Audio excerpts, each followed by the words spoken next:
Hello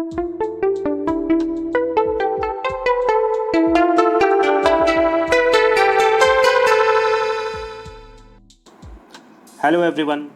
पिछले दो videos में हमने बात की थी first and second phase of economic relief package के बारे में, जिसमें हमने देखा था कि किस किस सेक्टर्स पे ज़्यादा फोकस किया गया है, जैसे MSMEs, NBFCs, government and private sector employees, self employed people, migrant workers and urban poor, street vendors, small farmers and small traders के ऊपर। मैं हूँ प्रशांत कुमार, स्वागत करता हूँ आप सबका अपने इस YouTube channel points to mark पे। आज के वीडियो में मैं आपसे शेयर करूंगा कुछ important announcements of third and fourth phase जो निर्मला सीतारमण हमारे फाइनेंस मिनिस्टर के द्वारा किया गया। तो चलिए आगे बढ़ते हैं थर्ड फेज के साथ, देखते हैं इसमें किस किस सेक्टर्स पे ध्यान दिया गया है। थर्ड फेज में मेनली फोकस्ड है एग्रीकल्चर एंड अलाइड एक्टिविटीज़। इसमें लीगल फ्रेमवर्क तैयार किया जाएगा फार्मर्स के लिए for engaging with processor, aggregators, large retailers, exporters in a fair and transparent manner. Large retailer exporters के साथ इनको इंगेज करने के लिए लीगल फ्रेमवर्क तैयार किया जाएगा। सेंट्रल लॉ लाया जाएगा किसके लिए? To provide adequate choices to the farmers to sell produce. Attractive prices पे अपने प्रोडक्ट्स को बेचने के लिए वो चाहे अपने चॉइस से कर सकते हैं। इसके लिए सेंट्रल लॉ लाया जाएगा और ई ट्रेडिंग को बढ़ावा दिया जाएगा ताकि वो अपने एग्रीकल्चर प्रोडक्ट्स को ऑनलाइन सेलिंग या बाइंग कर सकें। 500 करोड़ का स्कीम लॉन्च किया जाएगा इंफ्रास्ट्रक्चर डेवलपमेंट के लिए, जो डायरेक्टली रिलेटेड होंगे किससे?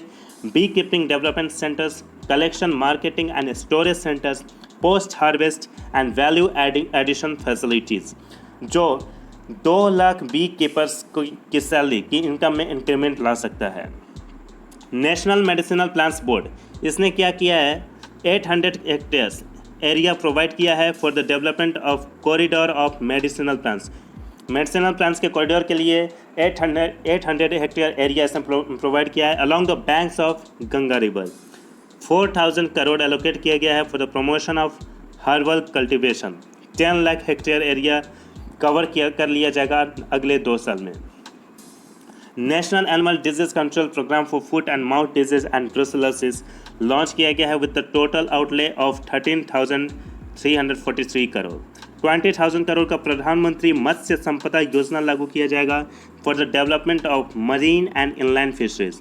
इससे ये प्रेडिक्शन है कि 55 लाख पीपल को एम्प्लॉयमेंट मिल सकता है। कोविड-19 रिलेटेड जितनी भी डेडलाइन थी related to fisheries activities and overseas contract, उनको एक्सटेंड कर दिया गया है। 10,000 करोड़ का स्कीम लॉन्च किया गया है माइक्रो फूड इंटरप्राइजेज के लिए। माइक्रो फूड क्या होते हैं? वैसे फूड जिनमें माइक्रो न्यूट्रिएंट्स पाए जाते हैं। माइक्रो न्यूट्रिएंट्स जैसे vitamins and enzymes. During covid lockdown period, covid lockdown में डिमांड फॉर मिल्क घट चुका है कितने से? लगभग 20 to 25%। इस वजह से नई स्कीमें लॉन्च की जाएंगी विद प्रोवाइड करने के लिए क्या चीज़? 2% per annum interest support to the dairy cooperative इस फाइनेंशियल ईयर में। ये माना जा रहा है कि इससे 5,000 करोड़ का एडिशनल लिक्विडिटी रिलीज हो सकता है, जो फ़ायदा पहुंचा सकता है 2 करोड़ फार्मर्स को। Minimum support price MSP purchase किया गया है of amount more than 74,300 crore और PM किसान फंड ट्रांसफ़र किया गया है 18,700 करोड़ का। पूरे थर्ड फेज़ में 11 मेजर्स लिए गए, जिनमें से 8 मेजर्स थे strengthening infrastructure, capacities and building better logistic. बाकी के 3 थे गवर्नेंस एंड एडमिनिस्ट्रेटिव रिफॉर्म्स पे। ये एक पिक्चर है, वन पिक्चर आप देख सकते हो जो समराइज़ करता है इस पूरे थर्ड फेज़ को। इसमें आप देख सकते हो बाकी सारी बातें वही लिखी हुई हैं जो मैंने आपको डिटेल्स में बताई। चलिए आगे बढ़ते हैं, देखते हैं फोर्थ फेज़ में क्या क्या है। फोर्थ फेज़ मेनली फोकस है coal mine minerals, defence production, civil aviation, power distribution companies, social infrastructure projects, space and atomic energy. इसमें फास्ट ट्रैक इन्वेस्टमेंट्स क्लियरेंस किया जाएगा। फास्ट ट्रैक ये क्या होता है? देखो, कोई भी इन्वेस्टमेंट किया जाता है तो उसका पूरा का पूरा डिटेल्स जो होता है, सारा डाटा, अकाउंटिंग डाटा जितना भी होता है, उसको क्लियर करना होता है with in a time period. ठीक है, तो वो जितनी जल्दी हो सके उसको, मतलब बहुत ज़्यादा स्पीडली किया जाता है, बहुत कम समय दिया जाता है, उसको फास्टली करना होता है। तो उसके लिए एम्पावर्ड ग्रुप ऑफ सेक्रेटरीज, ये ग्रुप तैयार किया गया है। प्रोजेक्ट डेवलपमेंट सेल हर मिनिस्ट्री में तैयार किया गया है। क्यों? टू प्रिपेयर इन्वेस्टेबल प्रोजेक्ट्स और for the coordination with the investors and central state governments. Ranking तैयार की जाएगी स्टेट्स की on the basis of investment attractiveness, कि कितने नए इन्वेस्टमेंट्स आ रहे हैं, नए प्रोजेक्ट्स, नए सेक्टर्स जो भी होंगे उनके लिए इंसेंटिव्स स्कीम्स लाई जाएंगी। जैसे कौन से सेक्टर्स हो सकते हैं? Solar PV manufacturing sector, advanced cell battery storage sectors. ठीक है, आगे देखते हैं क्या है। इंडस्ट्रियल इंफ्रास्ट्रक्चर्स के अपग्रेडेशन के लिए नई स्कीमें लॉन्च की जाएंगी। उसके लिए इंडस्ट्रियल लैंड बैंक अवेल कराया जाएगा, प्रोवाइड कराया जाएगा for the promotion of new investments and industrial information system IIS के तहत मेकिंग इंफॉर्मेशन अवेलेबल। सारा इस सिस्टम के तहत सब कुछ इंडस्ट्रीज़ के बारे में, उसके इंफ्रास्ट्रक्चर्स के बारे में सब कुछ इंफॉर्मेशन प्रोवाइड कराया जाएगा। 3,376 industrial parks, E states and SEZs, ये क्या होता है? Special economic zones 5 lakh hectare में ये बनाए जाएंगे। ठीक है, ये सारे के सारे पार्क्स जो भी तैयार होंगे इनकी रैंकिंग तैयार की जाएगी 2020-21 में। आगे देखते हैं कोल सेक्टर में क्या क्या किया गया है, माइनिंग सेक्टर पे क्या किया गया है। इसके लिए सबसे पहले इंपोर्ट ऑफ सब्सिडाइजेबल कोल को बैन किया गया है, मतलब रिड्यूस किया जाएगा, और कोल प्रोडक्शन में सेल्फ रिलायंस को बढ़ाया जाएगा। गवर्नमेंट इसके लिए क्या करेगी? तो कंपटीशन बढ़ाएगी, ट्रांसपेरेंसी बढ़ाएगी और प्राइवेट सेक्टर के पार्टिसिपेशन को बढ़ाएगी। कैसे? तो वो instead of regime of fixed rupee और टन, फिक्स्ड रुपी या टन के बजाय रेवेन्यू शेयरिंग मैकेनिज्म लाएगी। रेवेन्यू को शेयर करेगी कोल सेक्टर के साथ। पहले केवल कैप्टिव कंज्यूमर्स से बीट कर सकते थे। कैप्टिव कंज्यूमर्स कौन से होते हैं? कैप्टिव माइंस, ये समझो आप कि जो माइंस अपनी कंपनीज के लिए ही केवल कोल प्रोड्यूस करती हैं, उसको बोलते हैं कैप्टिव कंज्यूमर्स। नॉन कैप्टिव क्या होती हैं? जो दूसरी कंपनीज के लिए भी कोल प्रोड्यूस करती हैं। तो पहले बस अब कैप्टिव कंज्यूमर्स ही बीट कर सकती थी। बीट करना मतलब बोली लगाना। लेकिन अब कोई भी पार्टी बीट कर सकती है कोल ब्लॉक के लिए और उसको बेच सकती है ओपन मार्केट में। लगभग 50 ब्लॉक्स ऑफर किए गए हैं, कोई एलिजिबिलिटी कंडीशंस नहीं है। ठीक है, आगे है। पहले क्या होता था कि फुल्ली एक्सप्लोर्ड कोल ब्लॉक्स, जो ज़्यादा मतलब एक तरह से कह सकते हो मार्केट में जो ज़्यादा दिखाई दे रहे हैं, ठीक है, फुल्ली एक्सप्लोर्ड कोल ब्लॉक्स से केवल उनका ही ऑक्शन होता था। पहले जो ज़्यादा दिखाई देते थे उनका ही ऑक्शन होता था, लेकिन अब पार्शियली एक्सप्लोर्ड ब्लॉक्स का भी ऑक्शन किया जाएगा। प्राइवेट सेक्टर पार्टिसिपेशन को बढ़ावा दिया जाएगा। कोल गैसिफिकेशन एंड लिक्विफिकेशन, इनको इंसेंटिव्स दिए जाएंगे। कैसे? तो जो भी रेवेन्यू शेयर होगा उनमें रिबेट जो मिलेगा उसके थ्रू ये क्या करेगा? तो लोअर एनवायरमेंटल इम्पैक्ट थोड़ा करेगा, एनवायरमेंटल इम्पैक्ट को कम करेगा। दूसरी चीज़ 50,000 करोड़ का इंफ्रास्ट्रक्चर डेवलपमेंट फंड किया गया है। CIL और प्राइवेट ब्लॉक्स ये दोनों मिलके 1 बिलियन टन कोल प्रोडक्शन का टारगेट किए हुए हैं 23-24 तक। ठीक है, 18,000 करोड़ का फंड रिलीज किया गया है। किसके लिए? तो माइंस से रेलवे सीलिंग्स तक जो भी कोल का सप्लाई होता था उसको मैकेनाइज्ड ट्रांसफ़र वे में करने के लिए। ठीक है, आगे है ease of doing business. Ease of doing business measure लाया गया है, जैसे माइनिंग प्लान सिंप्लीफिकेशन, ऐसे मेजर्स लिए गए हैं। कमर्शियल टर्म्स में जो भी CIL कंज्यूमर्स होंगे उनको जो कमर्शियल टर्म्स मिलेगा उसमें कंसेशन दिया जाएगा। ये लगभग रिलीफ देगा 5,000 करोड़ का। ठीक है, आगे देखते हैं मिनरल सेक्टर पे क्या किया गया है। तो consolidated composite exploration cum mining cum production regime, exploration mining production regime लाया गया है, इंट्रोड्यूस किया गया है। 500 माइनिंग ब्लॉक्स ऑफर किए गया है through open and transparent auction process. Joint auction of bauxite and coal mineral blocks, इसको इंट्रोड्यूस किया गया है। इससे फ़ायदा क्या होगा? एल्युमिनियम इंडस्ट्रीज़ को क्या फ़ायदा होगा कि उनको जो भी इलेक्ट्रिसिटी कॉस्ट होता था वो काफ़ी कम हो जाएगा। मिनिस्ट्री ऑफ माइंस ये सोच रही है हर मिनरल्स के लिए मिनरल इंडेक्स तैयार करने को। इससे पता चलेगा कौन सी मिनरल्स किस कंडीशन में है, कितनी अच्छी हैं, कितनी बेकार हैं।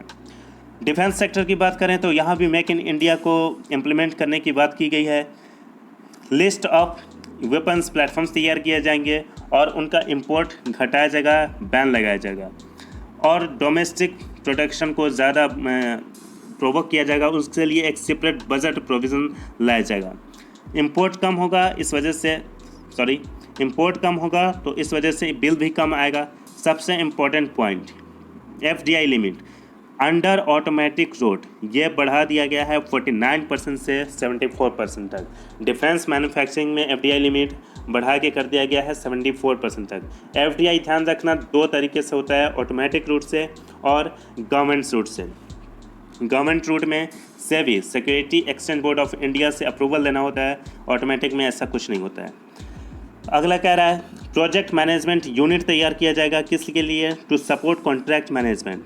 उसके बाद तैयार किया जाएगा general staff qualitative requirements GSQRs, किसके लिए? वेपन्स एंड प्लेटफॉर्म्स के लिए। आगे कह रहा है 60% ही इंडियन एयर स्पेस अभी अवेलेबल है फ्रीली। तो इसके लिए क्या किया गया है? तो जो भी इस पर रेस्ट्रिक्शंस लगाए गए हैं यूटिलाइजेशन पे, इसके यूटिलाइजेशन पे जो भी रिस्ट्रिक्शन लगाए गए हैं उनको थोड़ा ये लिबरलाइज किया जाएगा, उनमें थोड़ा सा ईजीनेस लाया जाएगा। इससे फ़ायदा क्या होगा? 1000 करोड़ पर ईयर का फ़ायदा होगा और फ्यूल यूजेस कम होंगे, टाइम भी कम लगेगा। इन्वायरमेंटल इम्पैक्ट पॉजिटिव आएगा।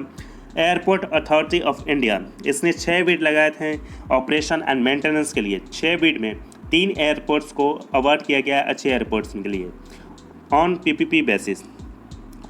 फर्स्ट राउंड में 6 एयरपोर्ट से हमें 1000 करोड़ का एनुअल रेवेन्यू आया, जो 540 करोड़ पर ईयर से कहीं ज़्यादा, करेंट प्रॉफिट से कहीं ज़्यादा है। दूसरी चीज़, इसमें एक और फ़ायदा हुआ है, डाउन पेमेंट मिला है 2300 करोड़ का।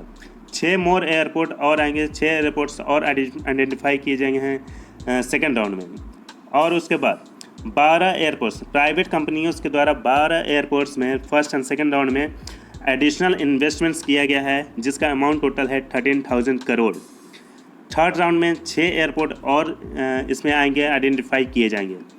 Tax regime for MRO ecosystem. MRO क्या होता है? Maintenance, repair and overhaul. Maintenance किया जाएगा एयरक्राफ्ट का, रिपेयर किया जाएगा या फिर फुल्ली उसको नया तैयार कर दिया जाएगा, फुल्ली मरम्मत, जिसको ओवरऑल बोलते हैं। ठीक है, इसके लिए टैक्स रेजिम जो था उसको थोड़ा सा लिबरलाइज, रैशनलाइज किया गया और ज़्यादा उसको अच्छा बनाया गया है। मेंटेनेंस कॉस्ट जो था, एयरक्राफ्ट मेंटेनेंस जो था वो बढ़ा दिया गया है 800 करोड़ से 2000 करोड़ का अगले 3 साल के लिए। ठीक है, आगे टैरिफ पॉलिसी रिफॉर्म में क्या है? डिस्कॉम के बारे में मैंने आपको बताया था, डिस्ट्रीब्यूशन कंपनीज, पिछले वीडियो में। इसको कहा गया है कि आप एडिक्वेट पावर इंश्योर करें। लोड शेडिंग अगर होता है तो आपको पेनलाइज किया जाएगा। लोड शेडिंग मतलब कि बिजली कटौती। अब आपको टाइमली पेमेंट ऑफ जेनकॉस, ये होगा इंपॉर्टेंट अनाउंसमेंट। इसमें आप यही याद रखो कि जेनकॉस मतलब जनरेटिंग कंपनीज जो है उनका टाइमली पेमेंट होगा। सब्सिडी जो बनेगी उनका डायरेक्ट बेनिफिट ट्रांसफ़र होगा, DBT के थ्रू उनका पेमेंट होगा। स्मार्ट प्रीपेड मीटर्स लगाए जाएंगे। पावर डिपार्टमेंट्स और यूटिलिटीज़ जो भी यूटीज़ में हैं उनको प्राइवेटाइज़ किया जाएगा। पावर डिपार्टमेंट्स को प्राइवेटाइज़ किया जाएगा। इससे फ़ायदा क्या होगा? कंज्यूमर्स को बेटर सर्विस मिलेंगी और इम्प्रूवमेंट होगा किस चीज़ में? तो operational and financial efficiency and distribution में जो भी ऑपरेशनल्स में स्टेप्स आते हैं तो उनमें इम्प्रूवमेंट आएगा। सोशल इंफ्रास्ट्रक्चर प्रोजेक्ट्स की बात करें तो वायबिलिटी गैप फंडिंग VGF इसको 30% तक बढ़ा दिया गया है हर centre and state infrastructure projects के लिए। इसके लिए 30% गवर्नमेंट ने बढ़ा दिया है। अब ये VGF क्या होता है? तो ये समझो कि VGF वो इंफ्रास्ट्रक्चर जैसे कोई प्रोजेक्ट है, वैसे इंफ्रास्ट्रक्चर प्रोजेक्ट्स है जो इकोनॉमिकली तो वो जस्टिफाइड हैं बट फाइनेंशियली वो वायबल नहीं है, मतलब वो फाइनेंशियली वीक हैं। तो ऐसे प्रोजेक्ट्स को फंडिंग करती है सरकार, तो उसको बोलते हैं VGF, वायबिलिटी गैप फंडिंग। तो सेंटर वालों के लिए, सेंट्रल और स्टेट गवर्नमेंट वालों के लिए 30% बढ़ा दिया गया है। बाकी अदर सेक्टर के लिए अभी भी सपोर्ट जो है 20% का ही है, कोई चेंज नहीं आया है इसमें। टोटल आउटले 100 का है। आगे देखते हैं इसमें। अब आते हैं स्पेस एंड एटॉमिक एनर्जी में क्या क्या किए गए हैं। प्राइवेट सेक्टर को अलाउ कर दिया गया है इसरो फैसिलिटीज़ यूज करने के लिए। अब वो भी प्लानिटरी एक्सप्लोरेशन कर सकते हैं, स्पेस ट्रैवल कर सकते हैं, वो भी इंफॉर्मेशन दे सकते हैं। ठीक है, एटॉमिक एनर्जी की बात करें तो मेडिकल आइसोटोप्स के प्रोडक्शन के लिए नए रिसर्च रिएक्टर PPP मोड पे बनाए जाएंगे। अब आइसोटोप्स क्या होते हैं ये आपको मैं बता दूं कि इनका यूज़ होता है in the treatment of cancer and cancer like other diseases. ठीक है। फूड प्रोसेसिंग, फूड प्रिजर्वेशन के लिए इस रेडिएशन टेक्नोलॉजी का यूज होता है। तो इसके लिए नए फैक्ट्रीज या फैसिलिटीज़ प्रोवाइड की जाएंगी पीपीपी मोड में। ठीक है। आगे कह रहा है कि technology department cum incubation centre से ये तैयार किए जाएंगे किसके लिए? For the synergy, for fostering synergy between research facilities and tech entrepreneurs. तो ये था complete analysis third and fourth phase के अनाउंसमेंट्स का। आई होप आपको यहाँ पे बहुत कुछ जानने सीखने को मिला होगा। मिलता हूँ आपसे अगले वीडियो में अपने फिफ्थ अनाउंसमेंट्स के साथ। तब तक के लिए बाय बाय, टेक केयर।